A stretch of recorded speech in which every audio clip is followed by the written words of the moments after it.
Magandang balita ito mga kababayan. Sa Boracay po, mahigit 2,200 na tauhan mula sa PNP, AFP at PCG ang sama-samang nagbantay para sa 44th ASEAN Forum.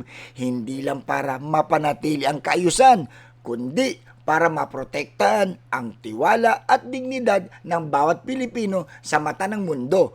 Bago pa man magsimula ang event, pinaghandaan na ito ng gusto mga kababayan. May koordinasyon, plano at disiplina dahil para sa ating mga lingkod bayan, ang tunay na seguridad ay hindi lang nakikita sa presensya.